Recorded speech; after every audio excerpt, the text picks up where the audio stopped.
How's it going, everybody? Welcome back to United vs. Everybody. I am your host, Sean, and apologies ahead of time if I am not the most chipper of hosts this evening, because are any of us right now, are any of us in a good mood? It's not just the loss, right? The loss, we're going to get to all that, but it's just the same thing every single day with this club right now. The same thing from the players. It's the same results. It's the same just missed chances and whatnot. It's just the same. I don't know why I go into it expecting anything different, but maybe that's just me. But honestly, that was probably the most frustrated I've ever been watching United in a while. Big up, Danny, man. How welcome to the channel, man. Welcome to the chat.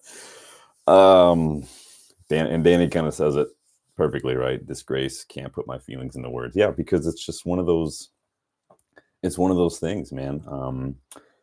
Like I said, is the most frustrating one. The performance was just a bland performance. It was lazy. There was no energy. There was no hustle. There was no just enthusiasm. None of the players really looked like they were up for it. Like it was disgraceful.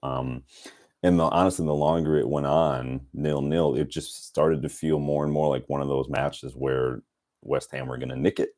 It started to feel more and more like it was just going to be like a 1-0, because I just didn't see where the goals were going to come from. I don't know about you. Welcome back, Usman. How are you doing, my friend? I just didn't see a scoring, especially considering just how wasteful. There was a point where for a second there was a tiny bit of hope in the back of my mind that said we're getting into good positions, we're creating chances, like we have to get one, surely, like statistically, probability wise, we should accidentally put one of these things away, right? But it turns out that we started actually look like we were trying to miss these clear opportunities, like Dallow's wide open net. Like, you have to actually try to miss that one. I don't understand what happened there. And I think even in the second half, you'd be forgiven for thinking maybe the goals were going to start flowing, because it did get a little more open in the second half, but it just didn't happen. Honestly, we should have been out of sight in the first half with the chances. And then we should have been like 2-3-0 up going into the second half. And we should have already been thinking about, hey, let's rest Dallow, right? He's been a little shaky. Let's bring on Amas. Let's bring on Fletcher. Why not? Bring on Fletcher, take off Eriksson, let him get a rest. We should have been there by the time the second half rolled around with the chances that we were creating. But it's not the way it went down. I'm angry at the attackers in our team. I'm livid with the officiating on the day. But I want to hear your thoughts on the match as I share today my 3 takeaways on United's 2-1 loss on the road to West Ham. Usually, you guys know I wait like 24 hours to do this, and time will tell if that was the right choice or not to do. I just felt like tomorrow taking a day off from all things United, so you guys are getting a video tonight. So like the video, subscribe to the channel if you are new, and get your thoughts in the live chat also, as always, as we dive into my match reaction and I give you my 3 thoughts on the match as a whole. So, number 1, who's to blame for this? So a lot of fingers have been pointed at a lot of different individuals, a lot of different faces throughout the last couple seasons, and especially out the last few matches. But where does that lie this time? It's an honest to God question. You can be Tenhag out all you want, but honestly, this isn't on him today. He started a very strong 11. I thought probably our strongest in terms of form and experience. He made good subs, I thought, but the players failed to hold up their end of the deal today.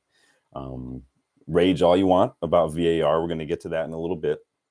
But you only make it more difficult to get a result if you just keep wasting these gilded chances in front of goal. I read a stat after the match that in the league, we've created like 26 big chances, but we've missed 22 of them. Like, what are you supposed to do with that? Tenhag he doesn't have a controller in his hand. It's not as simple as just say, hey, score the goals. The players have to do better. And we've said it so many times this season. Our system, our tactics are getting us into these positions. It's just that final ball, that final decision is just not good enough. And today, once again, it cost us. Usman says, not tenhag, the players are to blame today. Yeah, I agree. Danny said the game should have been won regardless of VAR, but the inconsistent VAR needs to F off. Van Dickless gave a pen away worse than Delit. And Usman, yeah, I do know how much you hate tenhag. So to hear you say that, big up, my guy. Yeah, and we're going to get to VAR in a second here, Danny. There's no excuse today. There's no excuse for Dallo missing that open net opportunity. Literally, you have to try to miss that. I don't understand that. No excuse for him letting that ball run to Somerville, who just had a bit of a tap in. He's having not a great season. I know I've done a video on why I think he's going to be our most important player in this system. I never said he's our best player. I said he's going to Dallo in the system we play and the way that we use our fullbacks, especially Dallo. He is arguably supposed to be one of our most important players, but he's just not having a good season. And today he was played it right back, and so I don't know what the difference is there. There's no excuse for Garnacho giving the ball away for West Ham's opening goal, and he's also guilty of missing a few sitters today too. I think he's looked lively, he's looked energetic, he's getting in good positions. He was just not doing it today. Again, it's just that shot was just not clinical enough. Rashford, I thought, had a poor game. I thought he was pretty much invisible for the most part, if I'm being honest. Bruno, too, I thought was poor. An argument could even be made, hindsight, of course, that Bruno maybe shouldn't have come straight back into the starting 11. But again, that's more hindsight than anything. You guys let me know. The team just didn't really show up today. Came straight from Turkey to London. Maybe they're jet lagged. Maybe they're tired. Maybe whatever it is. I know someone posted a tweet out earlier or something on Instagram that Rashford had commented on something with Lamine Yamal, but according to the timestamp, it would have been at like 3 a.m. So people were raging online about Rashford being up at 3 a.m. when he had a match today. It's just weird. It's all going off right now. But the point is, we're not scoring goals and it's costing us points. For some reason, our forwards who can and have shown that they can be clinical, they just aren't right now. And they couldn't have picked a worse time to just piss themselves in front of the net. If we'd only just converted a few of the chances throughout a random selection of these games, who knows where we could be in the table? Who knows where we could be in Europe right now? It's just one of those things you're never going to know. Again, we're creating chances. We're getting into very good positions, but the final ball and the final decision is just all wrong. 9 times out of 10. 18 shots for us on the day. Only 5 of those shots were on target, and 10 shots were from inside the box. So if 10 were from inside the box and only 5 shots are on target, that means half the shots we took from inside the box weren't even on target. That's god-awful finishing. And Ten Hag's post-match comments once again kind of echoed this sentiment. He said, that's the only thing we miss, killing in front of the goal. Sometimes you were in this pattern and you have to break the pattern, but it will come because our players are clinical and they can be relentless in front of goal. So it will come. I just don't see where it's coming from personally. You guys let me know if you think it. What are you guys saying? Danny says Dallo cost us a goal. Yeah, Dallo, the defensive side of Dallo's game, he's running out of years as a professional. He's running out of time for fans to improve that aspect of his game. He's a bit too standoffish, a bit too hesitant, a bit too not focused, not aware of what's going on. And it is costing us. I don't like blaming conceded goals always on one player, because I think that an argument can be made that the ball shouldn't have been able to get put across the goal. There were 2 other players that could have done something about it. Garnacho was the one who lost the ball initially when he played a really bad pass to Bruno that led to that attack. So there's a lot of things, a lot of links in that chain that led to that goal. It's usually the player closest to the opposition player who scores that's going to get the blame. Most often that's a keeper, but I don't necessarily always like to do that, but I hear you. Then he says, Garnacho, young, raw, not good enough to start week in, week out. He needs rotation. We're burning him out. Yeah, I think maybe there's an opportunity for somebody to rest. Problem is now Anthony's injured. Ahmad came on, didn't really do a whole lot today, created some opportunities towards the end, but we're not as deep with the squad as some people would like to believe. I'm not pointing you guys out. I'm just saying, we're not very deep in the squad. We only had 3 fit midfielders right now, not including the youngsters. 3 fit wingers, 2 strikers, one of whom is not really even a striker. We're losing center backs left and right. Yoro, Maguire out. Evans is just now coming back fit. Lindelof was only just now back fit a few weeks ago. Only 2 fit fullbacks. Our squad is injury ravaged right now. And it says no consistency. He's terrible in possession.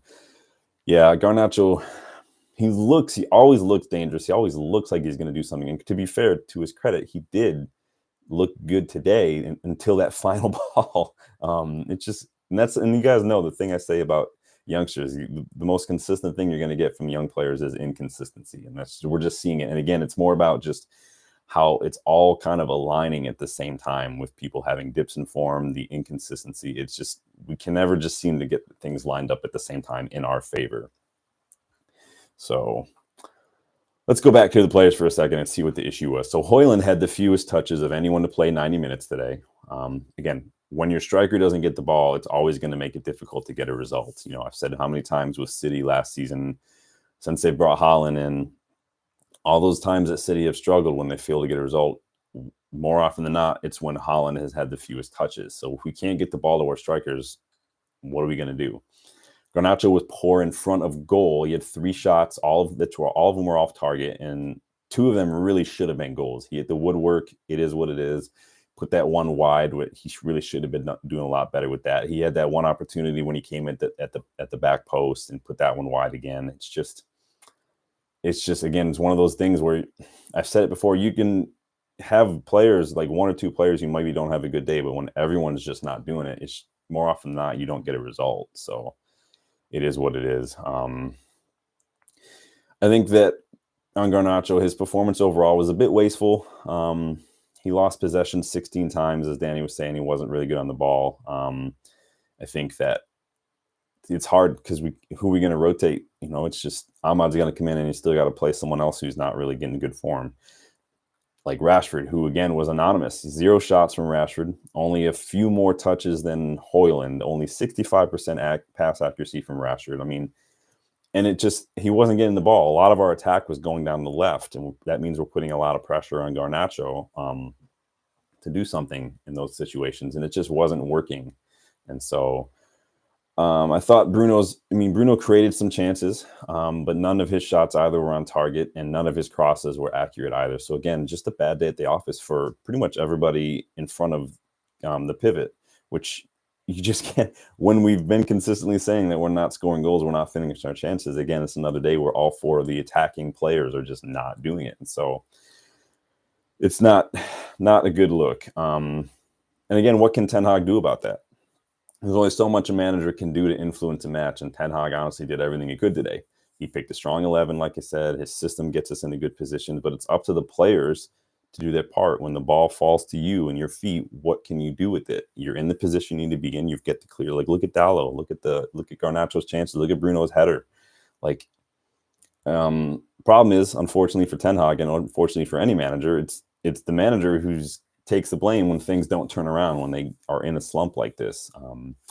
More's the pity, though, because after the match like this, because the players need to have a look at themselves after this display, like Usman was saying. So you guys let me know where you want to point the finger today, but today I'm not pointing it at Ten Hag. So if you want to be Ten Hag out still, that's fine. Have your opinion, but today is not the example to use for Ten Hag out. So scrap VAR, and I mean like immediately scrap VAR. I am so done with VAR that it's not even funny anymore. So to start things off, I'm not blaming VAR for the loss, but I can't say it enough. Scrap VAR. I'm not going to be one of these fans who's going to cry conspiracy whenever refereeing decisions go our way, whenever referees get involved. I leave that to the Liverpool fans, all right, and their Paul Tierney bullcrap. But no matter what, without fail, whenever Michael Oliver is involved in a match, there seems to be some sort of controversial, horrendous decision. The guy just likes to be the star. I don't get it. Even when he's in the VAR booth, he's somehow trying to make himself the star of the show. He was the VAR for this one, and the decision to award West Ham the pen was his call, and honestly, one of the worst calls I've ever seen. Why was that even being looked at? I don't even understand. Not only was Danny Ings not even in control of the ball, so there's no way De Ligt is actually impeding his attack, right? But he's making 0 attempt to play the ball. He basically literally just runs into De Ligt. And quite frankly, you don't have to get out of the way as a defender.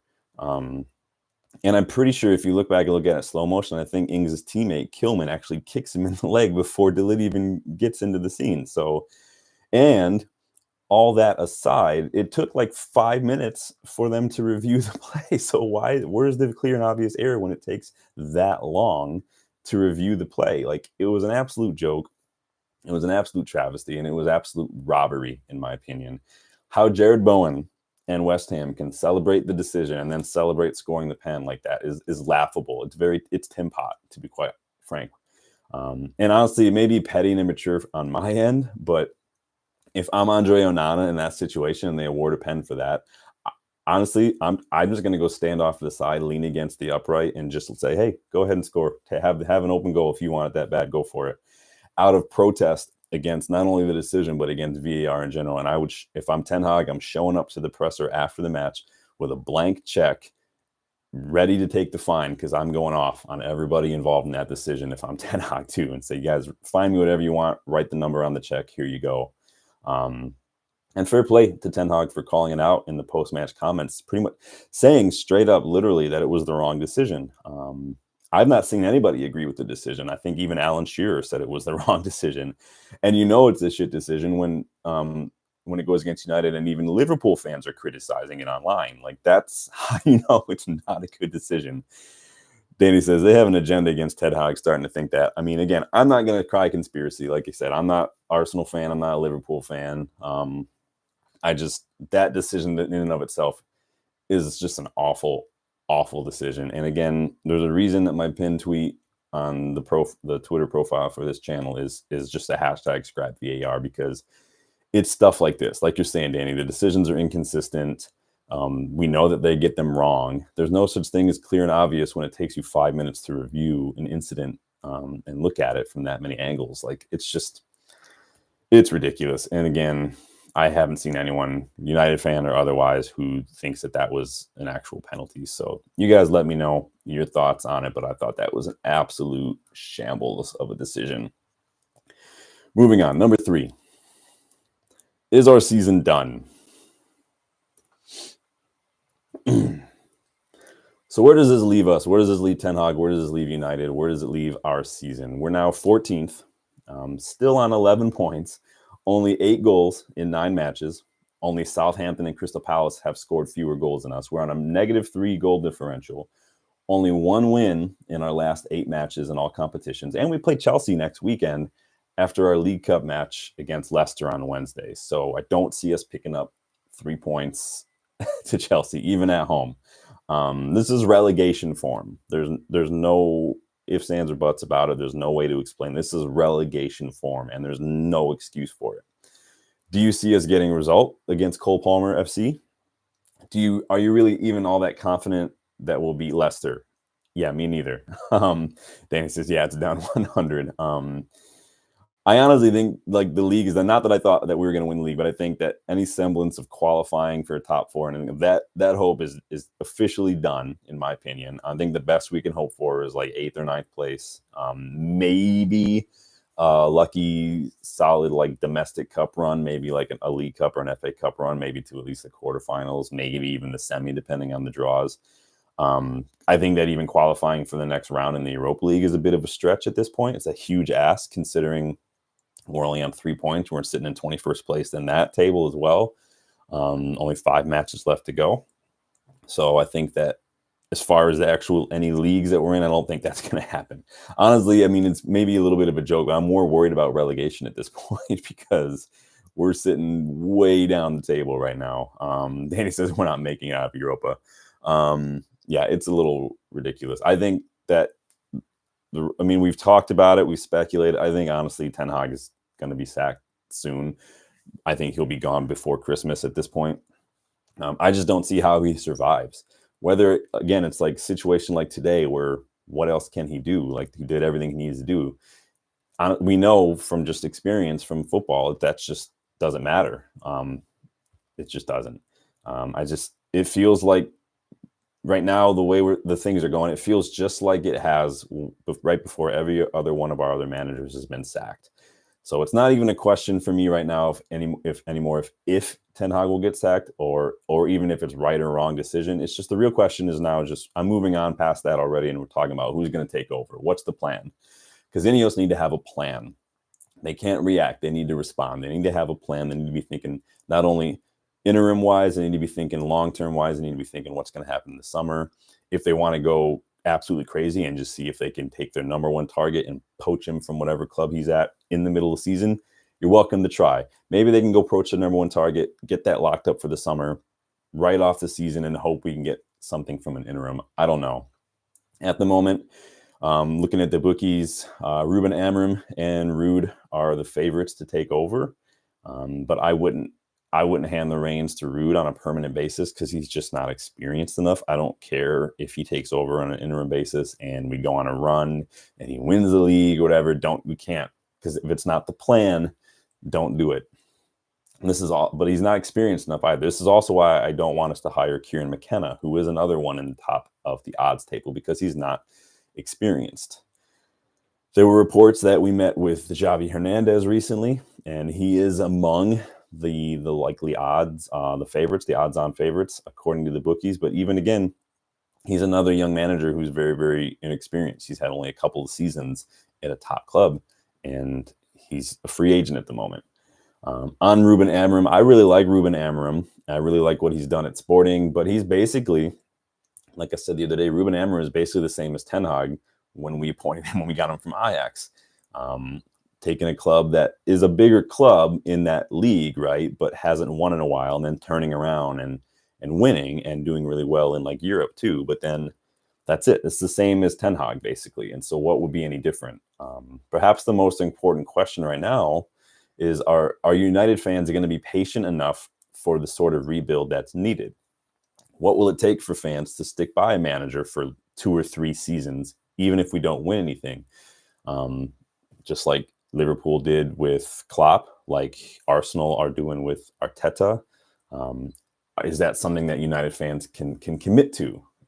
What's going to make the difference for you between feeling like a manager is the right man for the job or not? We wanted to end the trophy drought. Ten Hag did that, only for a lot of fans to then move the goalposts and say, oh, we want a style of play now. We want sustainable performances. I swear, every season it's a new buzzword, and yet last season it was sustainable, right, and style of play. The last I checked, there isn't a style of play trophy, no matter how much Arsenal and Spurs fans want to pretend there is. Ten Hag does have a style of play. We've seen it many times. We see it. The question is it effective? Does it work in the Premier League? That's another question for another time. Danny says, I think it's selfish of me to think he was going to turn things around when how bad we were last year. Too stubborn, delusional, and there's no anger or passion from him on the sideline to kick players up the ass. Yeah, I think that might just be a Ten Hag personality thing. I don't think he's ever going to be that kind of person, let alone that kind of manager. I don't think he's just like that. So I think that people probably need to make peace with that. He's not going to be your Mourinho or your Pep or your Conte or the guys who are just flipping out on the touchline. He's not that guy. I don't think I've ever seen him act like that before. So it's not enough to just say sack Ten Hag. Too many people are too caught up in their feelings and recency bias, and think that just saying sack Ten Hag is the answer, or even hiring this guy, hire that guy. Some people are like, oh, hire Tuchel, hire Ancelotti, go get Ancelotti. Like, that's not a plan. That's just wanting anything other than what you're currently dealing with, because in your feelings and the recency bias is telling you that anything's got to be better than this. It's just not the facts. I need to hear convincing arguments for why anyone's choice for a Ten Hag replacement, why would that person work in the Premier League? Why would that person do better with his players? Why would this person do better under the budget limitations and PSR struggles that we have right now? Why would this person do better with a structure that's focused as building for the future by targeting young players and things like that? Who gets more out of these players? Who gets our attackers finishing these chances? Who gets Dallo to stay focused? Who gets Mount and Shaw to stay fit? Who gets our defenders to clear the box so we're not just trying to pin it around? Who gets them to complete a pass? Who gets them to move faster than just a jog? Who gets these players to make the right decisions in the final third? Again, it's not as simple as just this guy's going to do that and this guy's not. You think Ten Hag's not trying to figure out a way to get these players to actually finish their open chances. You think Tenhag is like, hey, Dallo, if you get a breakaway and a wide open net, put it wide. Like, that's on Dallo. That's not on Tenhag. That's on Garnacho. That's not on Tenhag. Like, it's on Bruno. It's on Rashford. It's on Højlund. It's on all of them. Like, there's literally nothing there's no facts to support anyone saying that this manager is going to make those decisions, those moments go any differently. Danny says, a lot of players think they're better than they are, have no mentality, give up and act like spoiled brats that throw their toys out of the pram. They're a disgrace. Dallo, Bruno, Rashford, Slab, Lindelof, Eriksson, Casemiro, Shaw, Anthony all need to piss off. I think a lot of players are weak.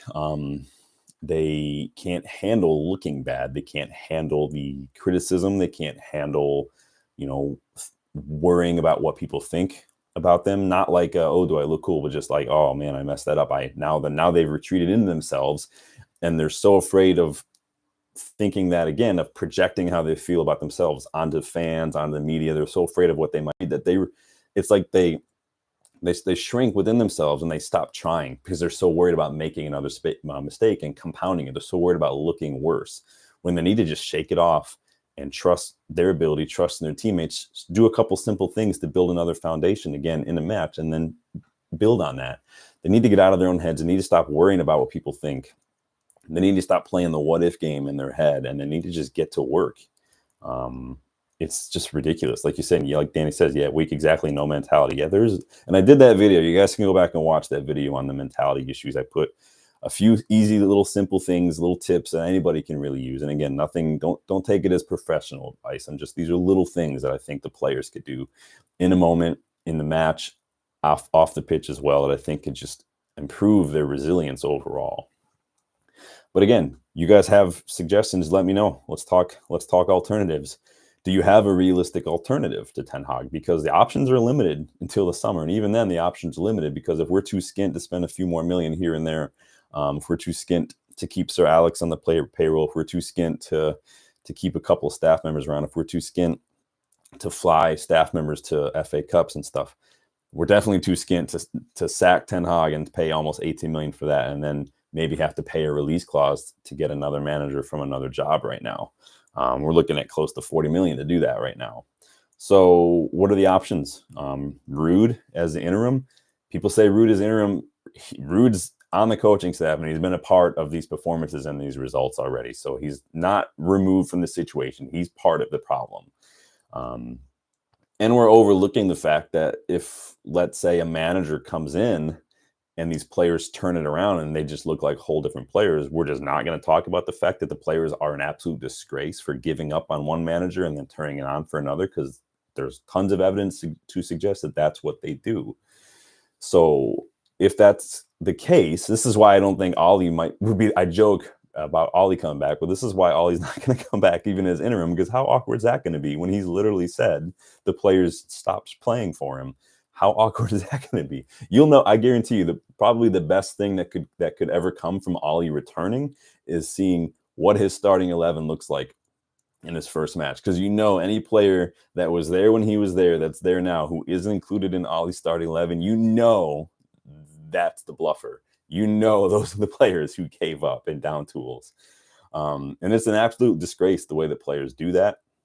And if it happens, we can't let the players off the hook. Too many people are too quick to forget about the fact that these players have agency. They have, ability to intrinsically motivate themselves. They can choose to turn it off and turn it on. They can choose to switch on, switch off, and they're just making the wrong choice time in, time out. Danny says, that's going back years, and they're getting away with it because the guy beside him gets a lucky goal. You bleed into the club that week, oh, it's okay mentality, here's a new contract. Yeah, and it used to be under the Glazers too. Like, it was that mentality of, we want top four. And so when top four is out of reach, everybody gives up, because that mentality trickles down from above, like you're saying, whether that's from the owners to the manager, to the captain, to the player, down to the academy. People pick up on those things. And even if it's not spoken, you sense it, you get a feel for it. And I think that it's a problem. But this is the job that Ineos have come in and are trying to correct. It's not just about clearing debt. It's not just about a stadium. It's about tearing down what little semblance of an identity and an ethos and a mission that was at the club, tearing down that whole mentality from top to bottom, ripping it out from the roots and having to completely overhaul and rebuild that from the ground up. That's not an easy task. So when people want to go in on them for little things like the little financial decisions, you got to forget the enormity of the task that they took on, the enormity of that, the complete top to bottom overhaul that needed to be done. They have a lot of things that they need to focus on, and you're not going to be able to handle it all at once. So it's about prioritizing. They're not just sitting idly by. They didn't get to where they are by not having the best people around, by not being proactive, by not making sure they make the right decisions. And yeah, some of it is going to be ruthless, and some of the decisions you're not going to like.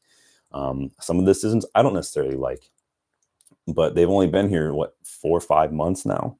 We have a whole new coaching structure and everything. So Tenhag is the one who's really going to have to figure it out, but I don't see a way out of this personally. You guys let me know. Do you have suggestions for who you like? Because again, nobody's coming in November, December, who will probably be a permanent option.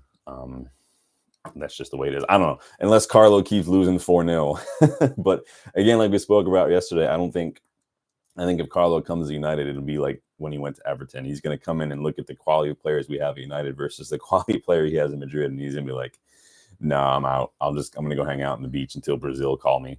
But yeah, you guys let me know who would be your pick in the summer. Let's say in the summer, who are you bringing in? Who would you say, like, you know what?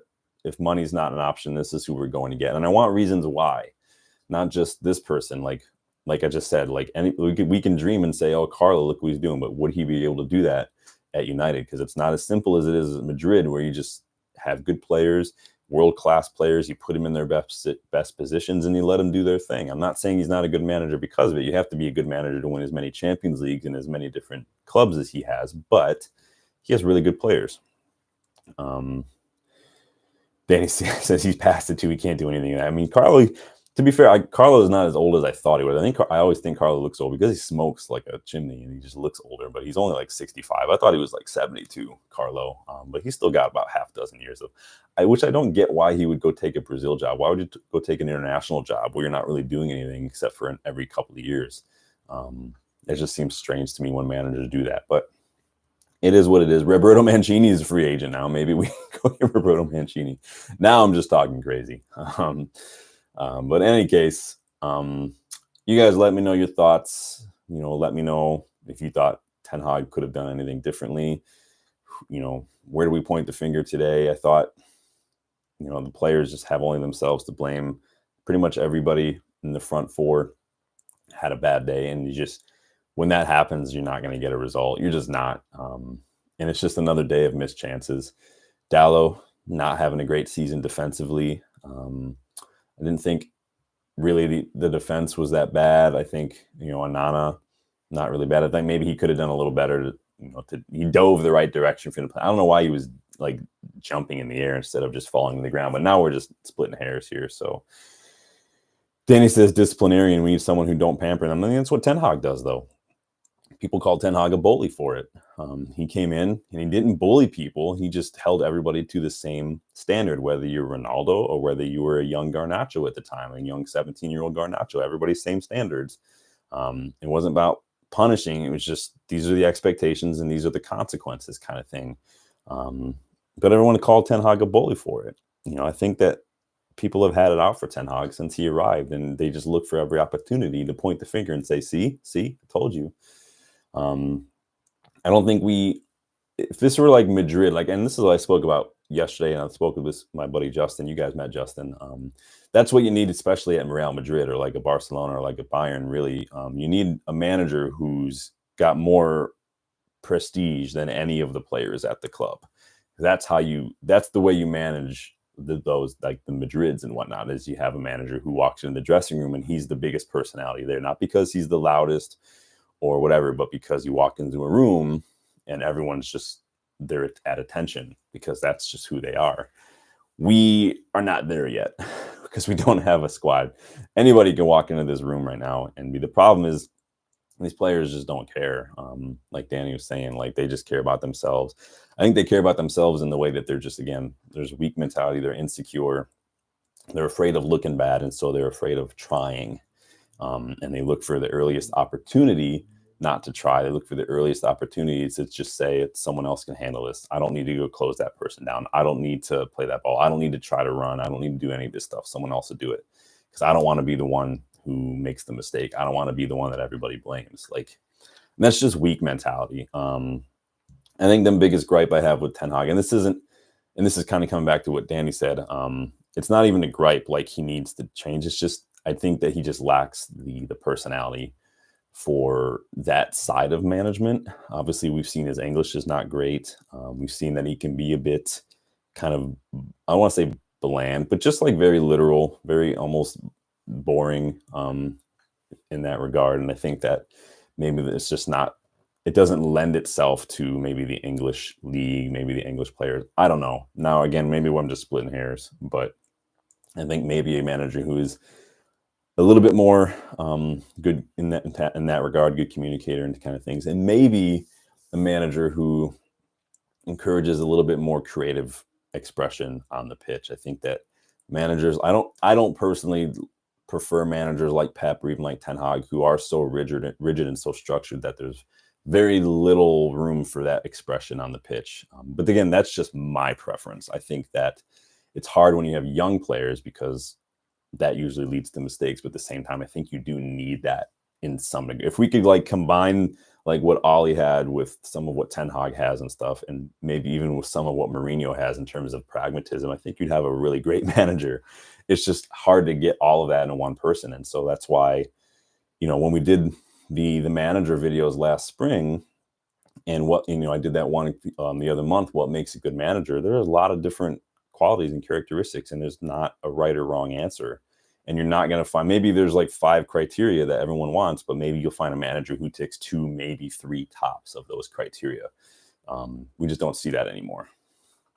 Then it says, yeah, players can only construct his style in phases, 20 minutes here, 10 minutes there, and can't finish their dinner. Yeah, I think the players just give up too easily when after, like you're saying, after a good 10, 20 minutes, they do everything right and it doesn't come off. I think the players are just too quick to say, well, that's not going to work. I guess we'll try something different next time. Like, you have a whole rest of the match. Like, just stick with it.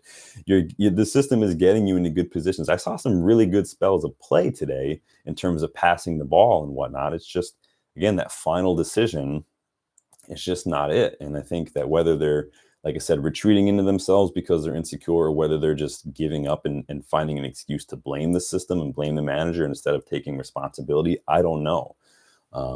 But something's just not clicking up there. And I go a little harsher in on Bruno and Rashford because they are older, they are more experienced. They should be the ones who are able to kind of motivate and pull people out of this, but they're just not. Bruno is a little too erratic. Rashford just goes missing, starts throwing his hands around, and then like we talk about the message coming down from the top. What are Garnacho and Højlund and Manu and these young players supposed to think when the experienced players on the team are the ones who are supposed to be leading by example, but they're setting such a horrible example with their behavior, with their attitude? Like, what are they supposed to think? And so it's toxic. It's contagious. Then he says, first half best we played in a while. Yeah, I thought we did pretty well. Honestly, it's just the more it went on, the more we were missing chances, the more it just looked like it was just going to be one of those days. Danny says, maybe Porto, but I missed the first half. Didn't see it. Porto was a good first half. Rashford had a really good first half, and then he got hooked at halftime because apparently we had to save him for Aston Villa, which, again, that we can criticize that decision. But today there's nothing Ten Hag could do differently. So you guys let me know what you think. We got Leicester on Wednesday. That's pretty late because of daylight savings time now. So I'll do my best to look at that one. I don't even know if it's worth it. But it's always nice to chat with you guys and get your thoughts on things. So maybe we'll see.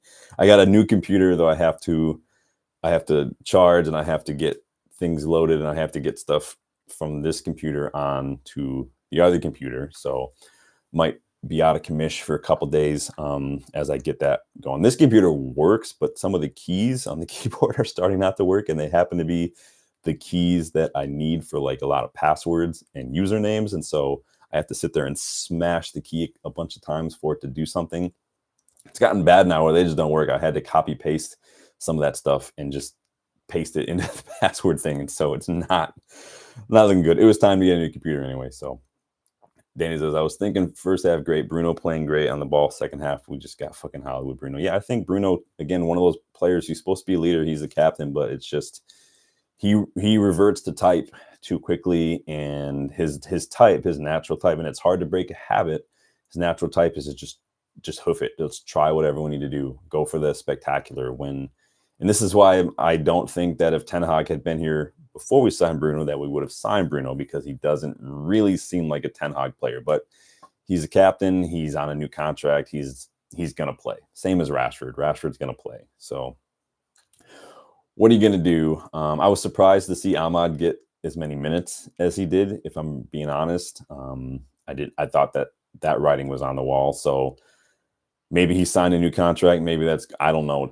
But it was good to see him get some minutes. Not that he really made a whole lot of an impact, but it was just good to see him get some minutes. So you guys let me know. Again, I said a couple times now what your thoughts on. That is going to do it for me, though. Thank you, Danny. Thank you, Usman, for stopping by and letting me know your thoughts.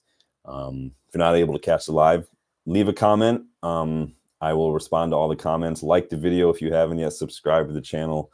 If you are new, we are on the road to 2K. And again, if you do want to get $5 off your order at GoGoalShop when you want to get a kit, if you want to get one to support this dross that we're watching, use the code in the description when you register at GoGoalShop. You will get $5 off your order. They're cheap.